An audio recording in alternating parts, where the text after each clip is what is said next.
Bhojpuri film Ram Lakhan Bajrangi की shooting start Jaunpur में। Cinema industry के बूम मचाते हुए लेटेस्ट खबरों के लिए हमारे चैनल को अभी सब्सक्राइब कीजिए और वीडियोज़ को शेयर करते रहिए।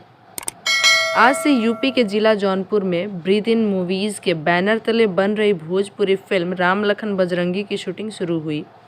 फिल्म की कहानी सामाजिक व पारिवारिक रिश्तों के ताने बाने को लेकर है, ये कहना है फिल्म के लेखक निर्देशक राजीव राय का। उन्होंने बताया कि फिल्म राम लखन बजरंगी की स्टोरी 3 भाइयों की कहानी के इर्द गिर्द है। हमने किरदार के नाम पर फिल्म का नाम रखा है। उन्होंने कहा कि इसे एक तरह से ग्रामीण रामायण कह सकते हैं। हमने इस फिल्म की कहानी का इंसेंस रामायण से ली है। उन्होंने कहा कि फिल्म में म्यूज़िक प्रेम सागर सिंह का है।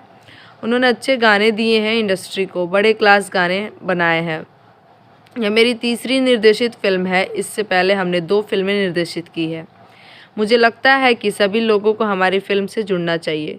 इस फिल्म के निर्माता सुमन पांडे और रिसोम पांडे ने कहा कि यह फिल्म बड़े बजट की फिल्म होगी और हम इसका निर्माण बिग स्केल पर कर रहे हैं। उन्होंने बताया कि फिल्म में प्रिंस सिंह राजपूत, आदित्य मोहन, देव सिंह, श्यामली श्रीवास्तव, पायस पंडित, आयशा कश्यप, गिरीश शर्मा मुख्य भूमिका में हैं। गीतकार राजीव राय, प्रेम सागर सिंह हैं। क्रिएटिव निर्देशक शशि भाल हैं। डीओपी दीपक झा और प्रचारक संजय भूषण पटियाला हैं। जुड़े रहिए बूम भोजपुरिया के साथ। सिनेमा इंडस्ट्री की लेटेस्ट फिल्मी खबरों के लिए हमारे चैनल को सब्सक्राइब ज़रूर करें और बेल आइकन को दबाना ना भूलें। #बूम भोजपुरिया।